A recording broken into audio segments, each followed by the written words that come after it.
まずはバンダースナーチさんにですね、お見せしたいものがありまして、あくまでも旧作を元にした、天使式宇宙戦艦ヤマトのアレンジのストーリーなんですけども、だいぶ形になってきまして、はい、これを基バンダース準に、ナッチ。動画自体これから考えていこうかなとは思っているんですよね。それこそね、技術要点として、すごい、バンダースナッチ。それこそスーパーチャージャーとかね、復活戦じゃなくてヤマトよトワニで、技術が確立されたので、まあ多分そのヤマトに搭載されたのは試作機でしょうけど、でゲームの話では、スーパーチャージャー自体開発しているのが、新たなる旅立ちなんですよね。でスーパーチャージャーの実験場っていうのも実はゲームには登場してるんですよね。アニメでは出てないんですが、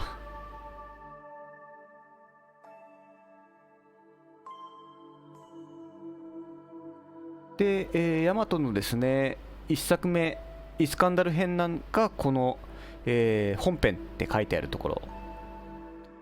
からスタートなんですけども、その前日談である、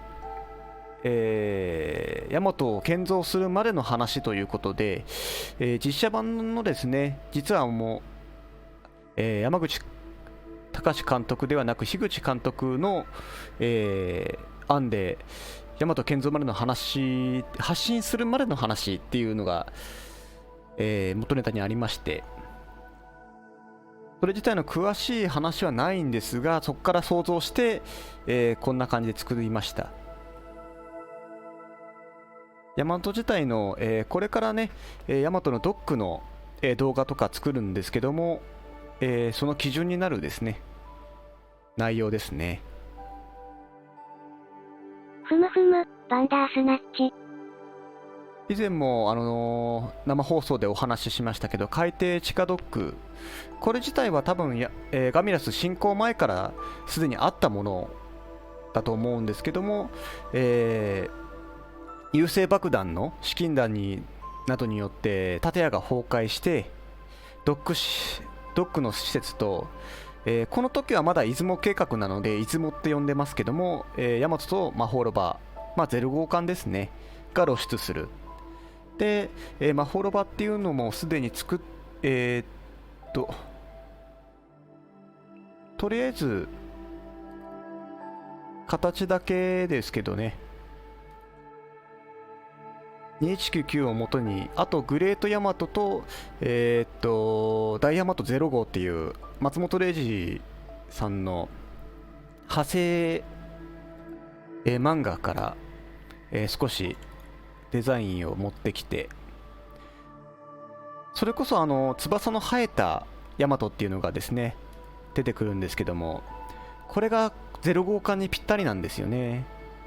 ヤマト自体は主翼は収納式なんですけども、収納式じゃない翼があるタイプのヤマトだったらば初期の段階で作られてもうおかしくないだろうなということで、へえ、バンダースナッチ。でこれがヤマトに似てますけどマホロバという形で、補助エンジンも上の方にもついていて、どこかアンドロメダをね彷彿させるねデザインで、もう少し上にしたかったんですけどカタパルトがあるんでね比較的下になると思うんですけども、バンダースナッチ。そうです、補助エンジンですね。今のところスケール自体まだ調べてませんけど、おそらく今後型霧話の腰折っちゃうんですが、乾電池。はい。マホロバって北海道のホテル思い出す、乾電池。わかります。おそらくこの補助エンジン自体はですね、2199で言うならば、霧島とかの混合型、旧作であれば、沖田艦のですねメインエンジンと同じぐらいの大きさの、それを補助エンジンとしてるからこそ、自力航行で脱出することができたという。でその後は、芹沢の私有基地に移動します。で、出雲自体、波動エンジン搭載のためにドックを復旧するんですけども、当初は、偽装シートですね、または建屋自体、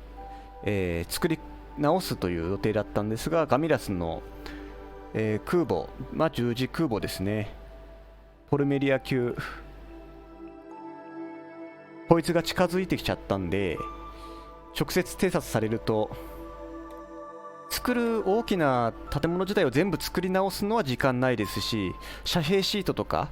カモフラージュのシートをかぶせるとしても見つかってしまうだろうということで、直接偵察だと。ということで、その時ね、世界中で干上がったその海底から、沈没船とかも露出してたので、かつてのヤマトに偽装するっていう、それの方が流れは自然なのかなという。で、偽装作戦自体が大和計画っていう名前だったっていう。で、かつての戦艦に助けてもらう形で完成して、名前を引き継ぎで、大和の殻から大和が発信すると。で、吹き付け素材でね、大和自体、宇宙戦艦大和自体を覆うんですけども、建築用の発泡ウレタンみたいなね、見た目の感じで。だとしたらば、後々壊してしまってもいいでしょうし、吹き付け素材自体はおそらくドックの補強とかにも使われたりするものですかね。ちなみにこの、芹沢のですね、私有基地っていうのは転移してきた地球防衛軍の基地ですね。先ほどのマホロバっていうのが、0号艦大和の試験艦なんですけども、芹沢と、羽黒陽、これは羽黒陽っていうのはグレート大和の、マホロバっていうね戦艦に乗ってるキャラクターなんですけども、芹沢と羽黒は、平行世界から来たということでマルチバースをやりたいなという。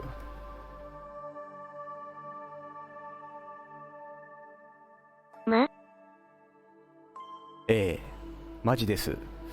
で、デザリアムの工作兵により、デザリアムっていうのは暗黒星団の暗黒星団帝国ですね。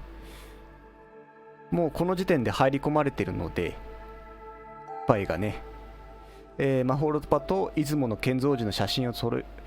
られてしまってですね、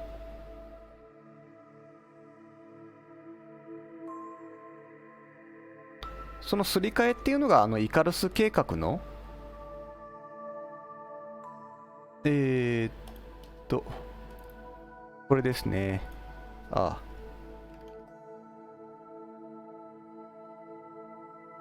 イカルス天文台自体は、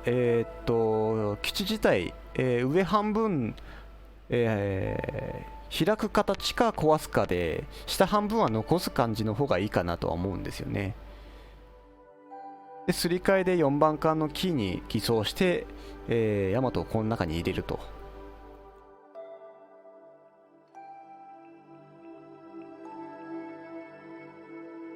天体構造が似ているためですね。で、マルチバースをやりたい理由っていうのがここですね。単純に見せ場なんですけども、これゲームのね中で出てくるキャラクターなんですが、コノマっていう空間騎兵の兵士がいるんですけども、それと古代たちと、秘密通路を抜けて、その基地のね中に地球防衛軍っていう文字を見つけてしまうっていう、話をやりたくてですね。でそれに今までの、矛盾を解消するのにも、SF でよくある、定番中の定番でね、タイムループ自体を入れてしまおうかなと。本編自体はここからスタートするんですけど、その前日談っていうのは、別の視点で描いた方が面白いと思うので、宇宙戦艦ヤマトじゃなくて、バンダースナッチ。駆逐艦のスピンオフというようなものをね、あったったらいいなっていう話がですね、ちらほらよく聞きますし、私自身もあったらいいなと思うので、その中から誰を選ぶかなっていうところで、誰じゃなくてどれを選ぶかなっていうところで野脇を、かげろう型の野脇を選びまして、以前生放送とあと動画の方でもですね、出てきた隕石の野脇っていうのはこの部分ですね。オリジナルの野脇とタイムループして過去に行った野脇が、なんやかんや何かとこの物語をね、この時点ではタイムループ自体全体引いてみていないので、動画として作るときにはミスリードみたいなね感じで謎を多くして作りたいなと思いますけども、ワープがある世界ならタイムループも起こりそう。バンダースナッチ。でこのタイムループにすることによって、面白い話がねできてるんですよね。芹沢とね、ハグロがですね、その戻ってきた未来から過去に、来た野脇と接触してしまってね、そこで未来の話をね一部聞いちゃうんですよね。これがきっかけとしてもうループの確率が成立しちゃうんですよね。だ過去を変えようとかねいう話自体も、その行動自体も全部ループで確定してる未来なので、その辺の話ができたらそれはそれで面白そうだなというのと、あと以前お話しした沖田艦長のクローン体とかですね、ヤマトの自動広報室の機械って、入れてる人のね脳の記憶とかそういうデータをね、脳自体をスキャンするようなね仕組みなので、それを使って起きた記憶自体も死亡してすぐの脳をトレースしてクローン体に入れて、それで生体コンピュータ管を実験するんですけども、それ自体が後のデスチャド級計画に使われるという話も面白そうだなっていうね。先ほど出たね4番艦キーっていうのはこれですね。旧作でもヤマトをアンドロメダタイプにしようっていう話がありましたけども、まさしく4番艦のキーはそれを目的に作られた船ということで、まあ機械戦艦ですよね。ロボット戦艦というか、何から何まで自動の、まあその自動の実態はクローン体とかね人間を使って、生体コンピューターを使うっていう話ですけども、最初の序盤は普通にコンピューター艦として出てきてもいいかもしれませんね。これが2かな。うん。宇宙戦艦ヤマトの中で一番2が作りやすいんでね、これ見てわかる通り宇宙船がたくさん出てくるの2なんで2からが一番ストーリー自体作りやすいというか、まとめるのは難しくなるんですけど、アイデアはたくさん出てくるのが2ですよね。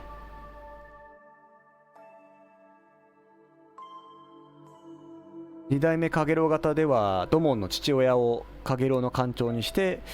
白縫い、この白縫いをね出したいんですよ。この理由っていうのはカンコレで私が秘書官を白縫いにしてるからっていう理由だけですちょっとしたエコひいきですけども、わらわらバンダースナッチ白縫いかわいいなっていうことで白縫い出したいっていうことで、これは白縫い自体、白縫いとカゲロウは、ヤマトと一緒に、脱泳ですね。地球から脱出する、脱索とも言いますけども、脱走するわけですね。ちなみに2202の冒頭ではすでに、戦闘が始まっている状態で、戦闘に参加している状態からスタートしましたけども、旧作のいわゆる日常の中で、ヤマトが攻撃を受けるっていう話の方が都合がいいので、夕凪とかね出さずに、そっちの方が都合がいいのでそっちの方で考えてますね。なぜならヤマトの紹介カットと、その後の話の、前振りを全部ヤマト出すだけで済んじゃうんですよね。これが主人公ですよって出しつつ、それが攻撃を受けるという。でそれをきっかけに、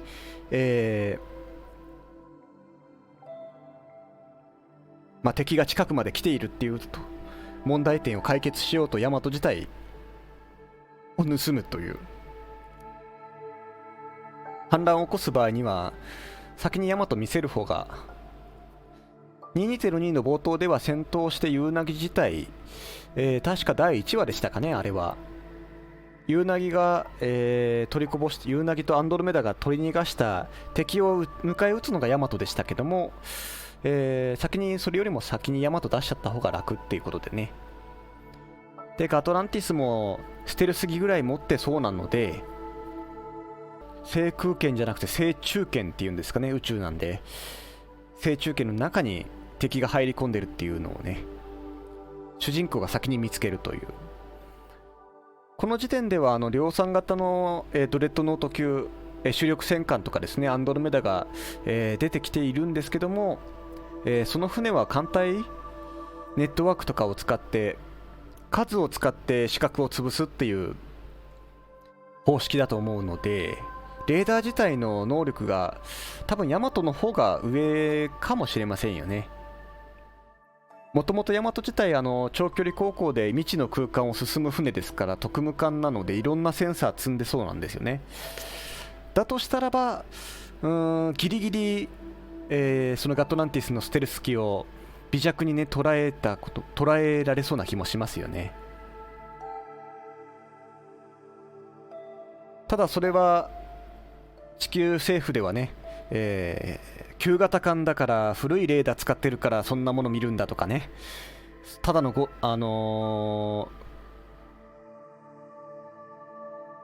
作動だみたいなねことを言われたりとか、その点でもヤマトを先に出した方が都合がいいんですよね、旧型艦のね。旧作のヤマトと地球との連絡のシーンを見ると東堂長官が常に映っているので、もしかしたら他の船と違ってヤマト自体は特務艦として東堂長官の直属の船なのかもしれませんよね。その点では、盗まなくてもいいような気もするんですけども、スパイが紛れ込んでるとするならば、東堂長官も正式にヤマトを、地球外に出すっていうのができないっていうね状況もあってもおかしくないなっていう。スパイはあぶり出しを行うのにもね、それで古代に友人としてヤマトを盗むように願い出るわけです。それこそね、それは今言えないのか。あと旧作のその超巨大戦艦、ガトランティスの都市型要塞の中にいた要塞の、戦艦のですね名前がパラドックスって言うんですけども、おそらく都市型要塞はパラドックスをベースに改造してた形態なんじゃないかなっていう。旧作のパラドックスの出方を見る限り、もともとはパラドックスだけで旅をしていたものの、増築していって要塞になったのかなと考えたらですね、合点がいくのと、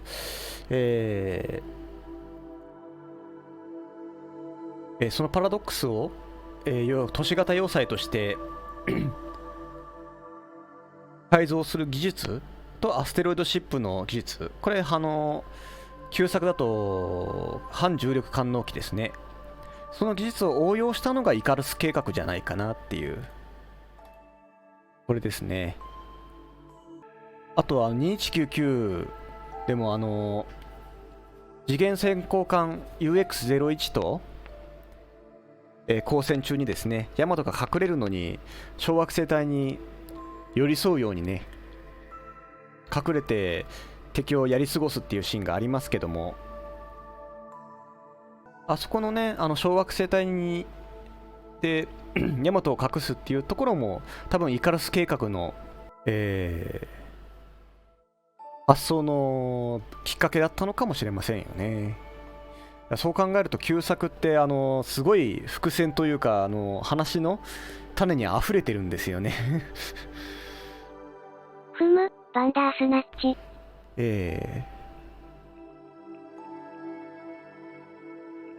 あとこのパラドックスが出た後にテレサが、ゾーダ大帝をね追い詰めて、ゾーダ大帝がいい声で悲鳴を上げますよね。あーってねアバテオを見る限り、おそらく都市型要塞のバンダースナッチ。以前の旧作の都市型要塞よりも見た目違うんですけども、おそらく高圧ガスで全体を覆っているっていうのが、テレサにとっては力を反重力じゃなくてなんだっけ、反物質のね能力を使えなかったんでしょうね。だからこそ最初のゾーダ大帝は余裕ぶってたという。これ自体はリング2つにしたいなと考えてまして、赤い部分間のところと青い部分、青い部分がガス状の防壁を出すところですね。で赤い部分は従来通り、旧作通りのミサイルとビーム砲の戦闘用で、それ以外はほとんど旧作とほぼ似たような感じですね。でこの中に、デスラーがいるわけですよね。でおそらくデスラーの性格上、常に見たもの自体分析する癖があると思うんで、自分ならどう攻略するかとかね、どう攻めようかみたいなねことを常に考えちゃう人だと思うので、デスラーがここにね中にいるときに内部構造自体無意識に見ちゃうんでしょうね。でそれを地球側にリークしたことがきっかけで、要塞自体破壊されると、内部から破壊されたとパラドックスが出てくるわけですけども、そうなればテレサに対抗する力を持ってないので、ゾーダ大帝はあんな風な悲鳴を上げたのかもしれませんよね。あそこまで焦ったのかもしれませんよね。パラドックスが出た時点で撤退してれば、もしかしたら生き残れたかもしれませんし、生き残れたらまたね改造してパラドックスからこの要塞をね再建すればいいわけですけども、あとパラドックスの下についてる巨大火砲、巨大なね大砲、超巨大戦艦のねエフェクトのというか描き方、当時なんで描き方全部ビームのね描き方一緒なのかもしれませんけど、あれの縮小版っていうのが火炎直撃砲じゃないかななんて思ったりね、実はつながってそうだなっていう。そう考えるとパラドックスっていうのは砲身もついてますし、後々のガトランティスの船って砲身ないんですけど、パラドックスにはあるんですよね。とするとあれは旧時代のガトランティスの船なんじゃないかな。ちなみに設定上では建設会社というか建造会社があるそうですねスター・ウォーズみたいに多分宇宙で建造されたと思うんですけど、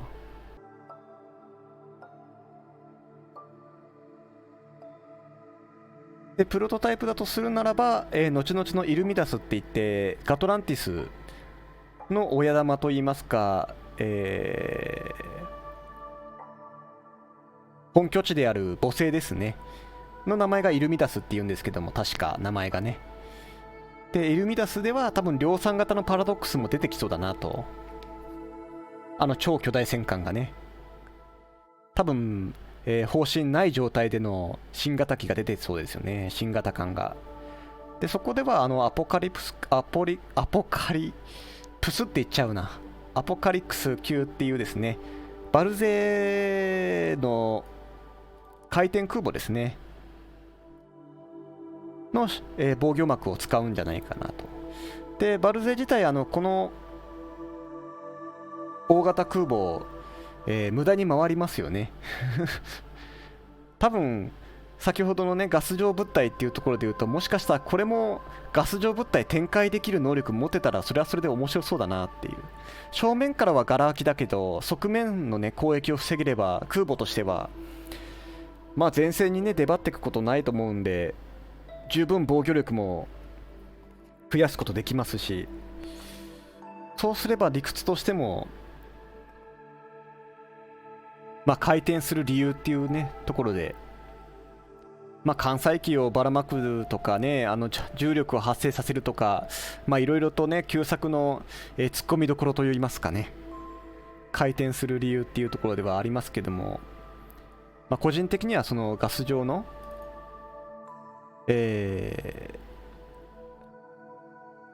防護壁を展開するために回転するんじゃないかと。その描写を作ったらそれはそれで面白そうですよね。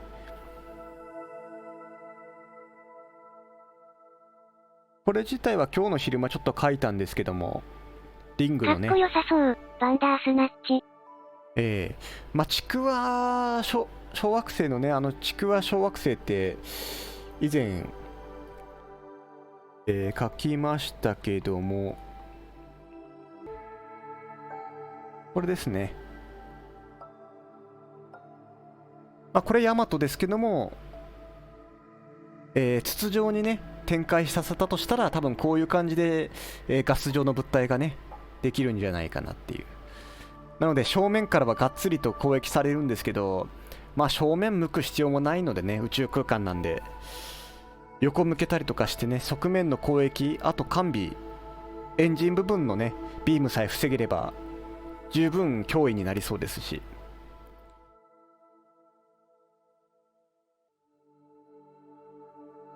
その点で言うと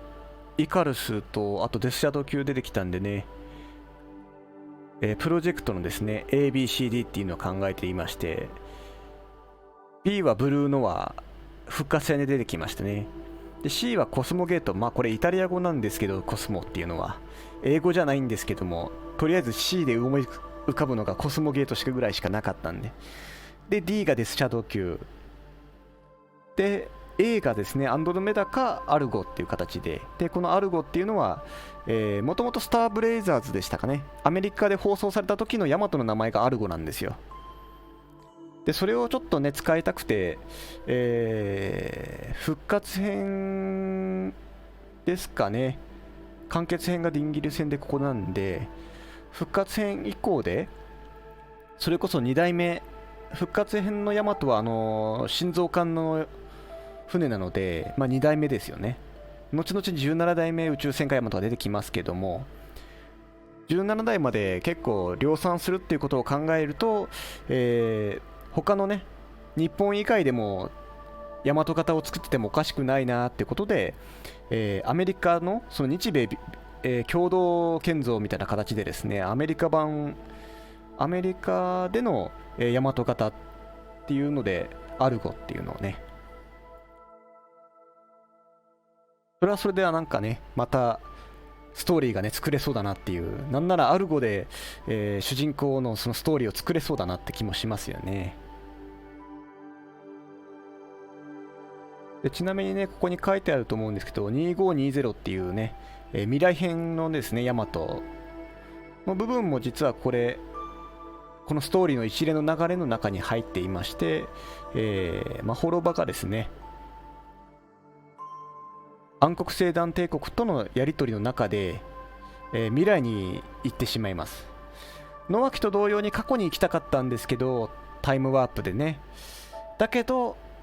野脇とは別にタイムワープには失敗して、次元空間に閉じ込められたまま、未来のですね2520の2520年に、通常空間に出てくると。まあ、このハグロヨウとかね、マホロバの乗組員にとっては一瞬の出来事なんですけども、でその未来で、17代宇宙戦艦ヤマトと出会うと。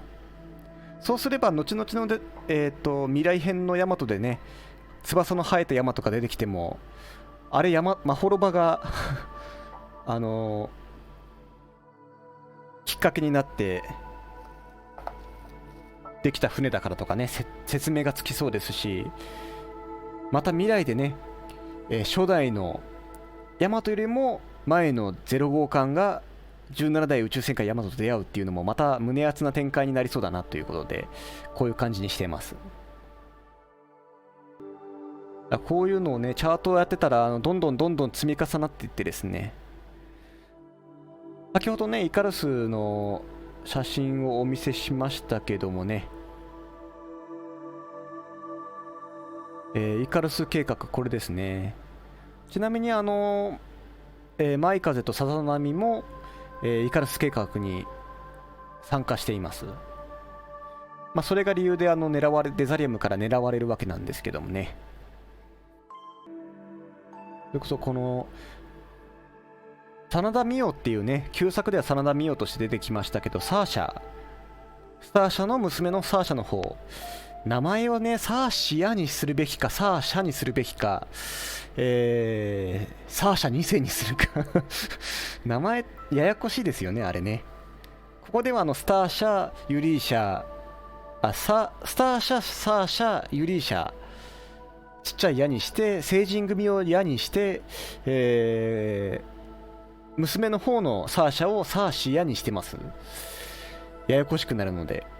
表記揺れがあるんですか、バンダースナッチ。なんかスターシャもね、シーンによってはスターシアって表現してる時もあるんですね、旧作で。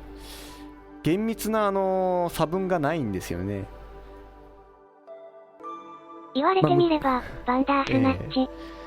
スターシャもスターシャって言ってる時もあれば、どのキャラクターだったか忘れましたけど、スターシアーってね確か守だったかな、違う、デスラだ。スターシアーってね言ってる時もあるんで、スターシャなのかスターシアなのかちょっと気になりますけども、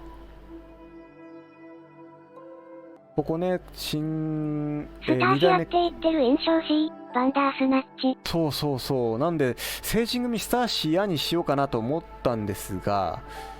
ユリーシャって出てくるじゃないですか。ユリーシアってなんか言いにくいなっていうで、とりあえず今のところこれはね、ぜひ大和好きの人にね、こういう理由で、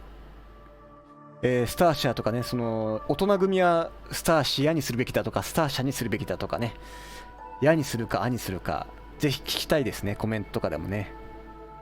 ちなみにこれらの今のやってるやつは切り抜きで動画で載せようと思ってます。ヤマトのね。旧作で出てきたアリゾナとかプリンス・オブ・ウェールズとかね。ウェールズだけどウェールになってるな。船自体出雲計画があった時点から多分他の国でも地球脱出の船が多分作られていたと思うんで、ヤマトと同じぐらいまたはそれ以上のでかい船の建造自体は早めに建造スタートしてると思うんですよね。でこの辺まだ全然考えてないんでスカスカなんですけども、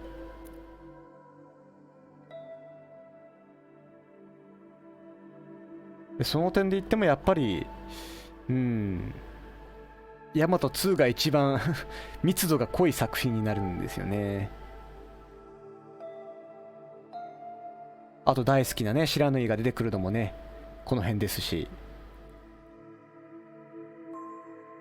雪風とね、磯風に関してはちょっと気になるところでね、雪風を欠番にするべきかどうするかっていうところで、ストーリー上ゲームでは雪風回っていうのがですね、出てくるんで、多分2代目雪風は多分まだ出ないっていう形にした方がいいかもしれませんね。ちなみに白縫いの艦長のですね、名前を南雲っていう風にしてますけども、これもまだ未定なんですよね。イメージとしてはパトレイバーのテレビシリーズの南雲さん、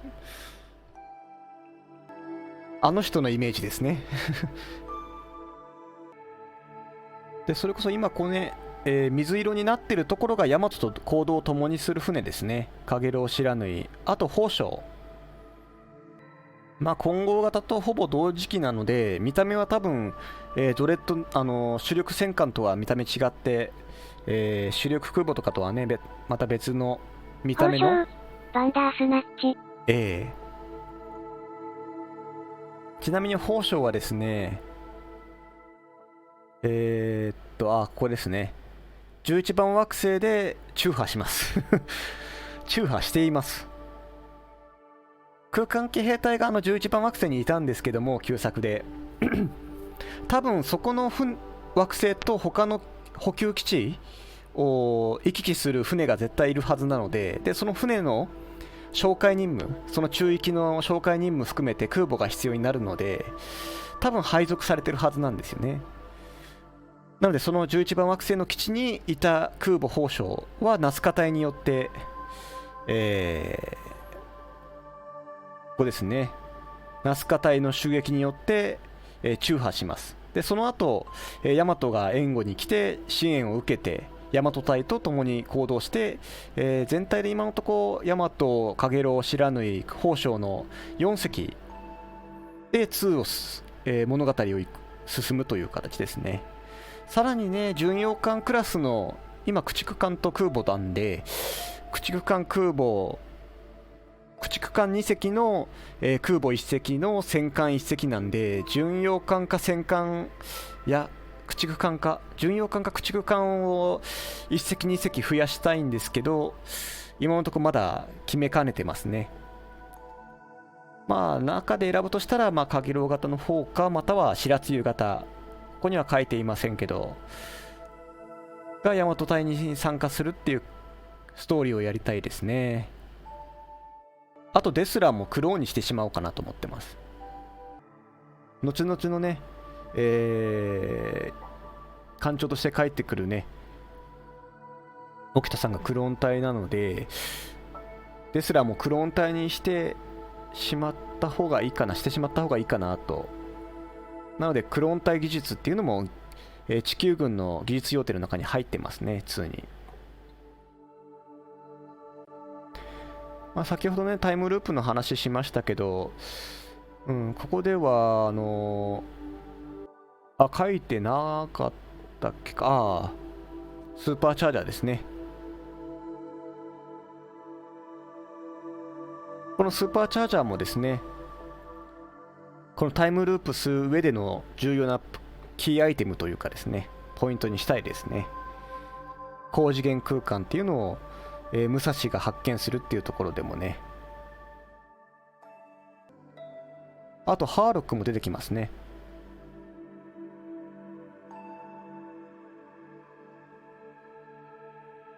名前をねとりあえず萩上っていう形にしてるんですけども、イメージで言うと旧作ではデザリアムって頭が生身で体が機械なんで、それの設定を生かして敵の女士官が、女艦長である萩上の肉体を奪って生体認証で野脇を奪うと。でその結果ね、地球防衛軍のね、地球防衛軍同士でねなんか戦闘するようなシーンがあったりとかねして、それこそ先ほどねスパイという話が出てたようにね、ここで情報のね混乱というか戦闘シーン自体がね乱戦みたいな形になるんですけども、サーシアによる、協力も含めてですね、聖人サーシアかこの時では、オリジナルのデザリアム戦だから、そうだな、この時点では聖人にしてますね。聖人サーシアの協力によって奪還することができるんですね。で奪還してタイムループで過去に戻ると。なんでこの時点では建造されるのが、ヤマト2なんですけども、建造前のしかもガミラス戦前にこの野脇が来てしまうっていうところでね、だからこそ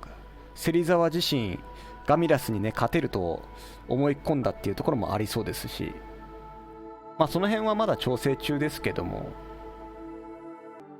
イメージとしてはこの萩上っていうのは女版ハーロックみたいな、それはちょっとやりすぎなような気もしますけどね。またはハーロックに出てくる何でしたっけ、エメラルダスのイメージ、この辺はおちおい考えていくとして、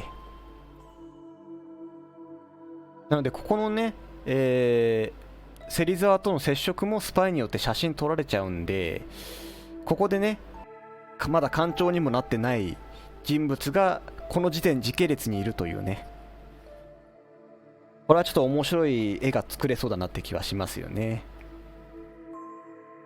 もう今こうやって描いてる段階でごちゃごちゃというか混乱してきたんですけどねガミラス戦の前にですねタイムループしてくるんですけど、ここでね、時間断層から出現するんで、まあ言ってしまえば波動エネルギーですよね。タイムワープなんで。でそのタイムワープのエネルギーを感知した結果イスカンダルが手を貸す気になったのかもしれないなっていう、別の星で波動エネルギーのね波動を感じ取って地球に興味を持ったのかもしれませんよね。まあ結果としてその先の物語があるんでループはその時点で確立してるんですけども、ちなみにガトランティスの旧作でね、バンダースナッチさん覚えてるか分かんないんですけど、ゾータ大帝が地球のことをね美しい星だって言ってるんですけども、セリフで覚えてますかね。地球人以外でねバンダースナッチ地球人以外で地球を美しい星とその美的感覚が同じかどうかは分からないんですけど、もしかしたらイスカンダルの技術を使って地球って復活したじゃないですか。それって旧作で言うと2年で、リメイク版で言うと3年で、バンダースナッチ荒れ果てた大地から緑と海、その水に恵まれた星に復活したんですよ。ゾータ大帝これ見たんじゃないですかねたった数年で姿が変わる星っていうのに興味持ったんじゃないですかね。だから攻め込んできたんじゃないですかね一種のそのパワー、自然のパワーを持った惑星だっていう。だからイスカンダルが手を貸さなければガトランティスも来なかったんじゃないかっていう旧作においては。だから全部ループしてるという何から何までいろんなものが影響してる。それこそ、ディンギル戦、ディンギルも地球にね、元地球人で、地球に帰ってこようと、元地球人でね、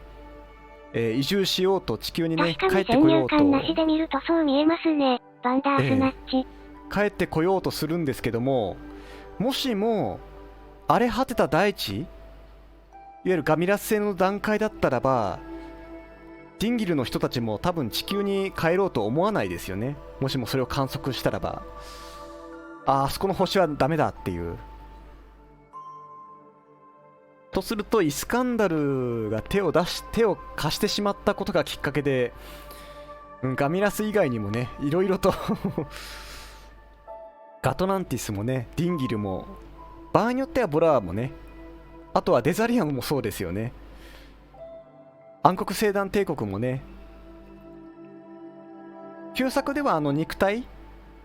地球人の肉体欲しさにやってくるわけですけども、デザリアムではイスカンダルとか、あとガミラシウムって言ってガミラス製の、地下資源を求めてきてましたけどもね。それで言うとイスカンダルのその波動エネルギーとか、そういう点でも知識があったり、何かとね前情報っていうのを知ってたのかもしれませんよね。でそのつながりの中で地球の波動エネルギーをもしかしたら、その感知した結果、地球にも攻め入るきっかけを与えたのかもしれませんよね。リメイク版では守が死んでますけど、旧作では、守は生きていてイスカンダルにいますよね。でそこで、暗黒星団がやってきて、暗黒星団帝国がやってきて、地球としては地球人がね、地球国籍の守がまだイスカンダルにいるんで軍事介入すると。でその点でも波動エネルギーを見られてしまって、波動砲も見られてしまったんで、結果それが理由で、地球にもね攻め込んでくることになるっていう。もうこう見るとイスカンダル自体のスター社のスターシは何を思ったでしょうね。自分たちのね、関われば関わるほどなんかどんどん悪い方向へ行ったりとかねでイスカンダルのスター社としてはもしかしたら地球自体、先ほどねここのタイムループのタイムワープをしてきたことがきっかけで、一度手を貸したからどんどん深みにはまっていくんですね、バンダースナッチ。なんかその辺もなんかはストーリーとして面白くできそうですよね。タイムワープしたことによって波動エネルギーを感知して、面白いですね、バンダースナッチ。それをきっかけに地球にね興味を持ったっていうところでも、まあガミラス自体はまあその前から興味持ってそうですけども、でそこからの情報でスター社もね地球のこと知ってそうですけども、で波動エネルギーを感じ取ったことがきっかけで技術提供しようと思ったのかもしれませんよね。波動エンジンの設計図を渡そうと思ったのもタイムワープで波動エネルギーをね地球で感知したから何かしらの縁を感じたのかもしれませんし、でその時点ではもうイスカンダルは軍事国家ではなくなってるんですけども、軍事国家じゃなくなったせいでテレザート星が陥落したんですよね、ガトランティスによって。だからもしイスカンダルがまだ力を持ってたら、もしかしたらガトランティス自体テレザートの方に勢力圏伸ばさなかったかもしれませんよね。波動砲のね艦隊を持っていたら、その点では、抑止力として第2のイスカンダルを作ろうと思って地球に手を貸したって可能性もあるなっていう、全部スター社の手のひらっていう気もしなくもないというそうするとちょっと怖くなってきたなっていう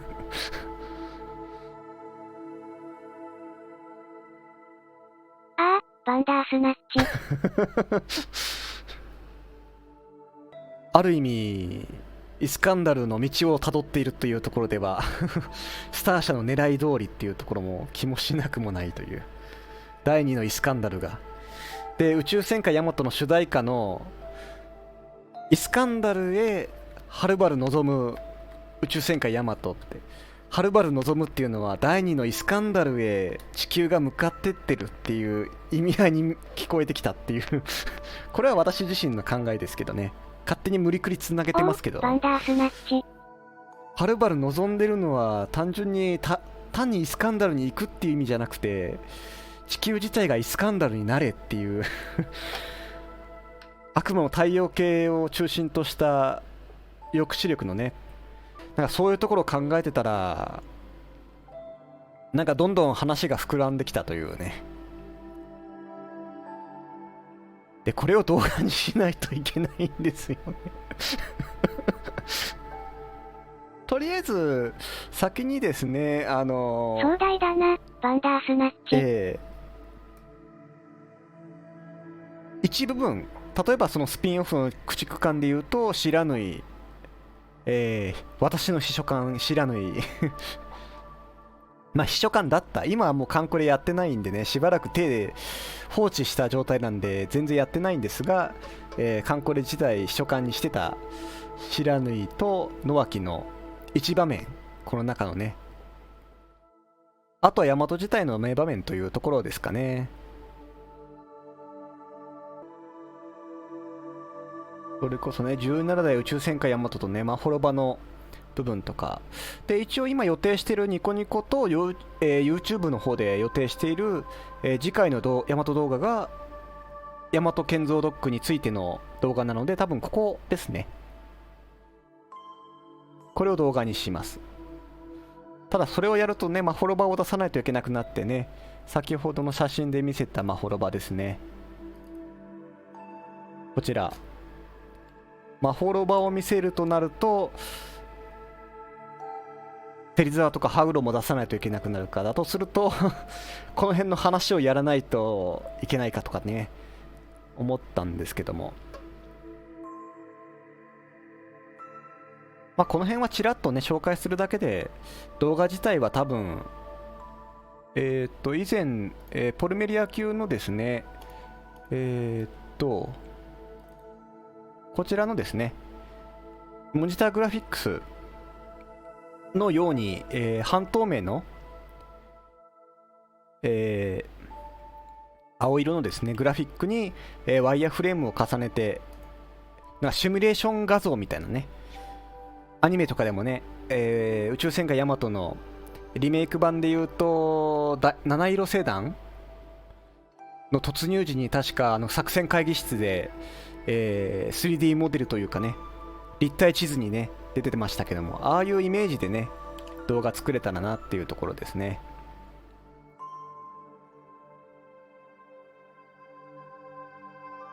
こっからね最初の段階だとまあこっからよくまあここまで話が飛躍しちゃったっていう。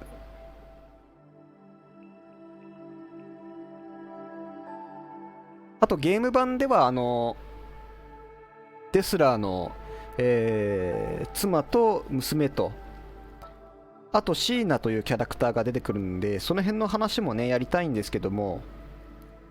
そっちの方はだいたいねイメージはついてるんで、絵コンテ書いてヤマトのまずドックやってから、あと、名前が出てこないんですけど、真田さんが義手だというふうに出て分かる旧作の、名前が何だったかな、確か装甲板を剥がす敵の武器だったと思うんですけど、あれ名前何だったかな、何要塞、マグネトロンウェーブですね。これについては以前話した通り、義手の中に爆弾が入ってるっていうのは、常に爆弾持ち歩いてるのは危ないなっていうことがあったんで、義手のバッテリーを、使ってそれこそ負荷をかけて、爆弾の一部に突するというようなね、以前配信で話しましたけど、バンダースナッチ。あそこではシームレス機っていうのが登場しますけど、単純にシームレス機ではなくて、なるほど。単純にステルス機にしたらいいんじゃないかなっていう。マグネトロンウェーブのその要塞、敵要塞に感知されなければ大丈夫だみたいなね話だとか、または大きさで絞ってしまって、名前何でしたっけね、バイクみたいなやつ、空中バイク、エアロバイクだったか、違うな、名前が何だったかな、あれの伏線回収として、あれだけ小型のバイクだったらば、敵のそのマグネトロンウェーブの餌食にならないっていうのが分かったとしたらば、宇宙服着て、バイクにまたがる形でこそこそ近づいていくっていう話にしてもいいでしょうし、でそれこそね、その義手をね取り外している最中に、古代にね守のことを話したりとかね、リメイク版では作業をしながら、亜空間ゲートの作業をしている時でしたかね、しながら話していましたから、何かしら作業しながら話すっていうのはいいなということで、義手を取り外している最中にね古代守との話が出てきて、なんならその旧作のね一種のそのツッコミとして、以前古代守にね義手だったらミサイルとかねロケットパンチとかね、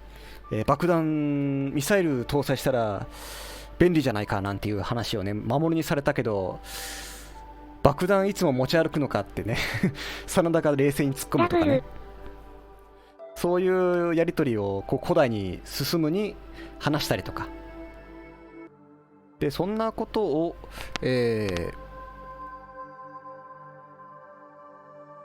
バンダースナッチさんにですねお話ししたくて、なんかここ最近でね一気にね進んだんですよね、ここまでね。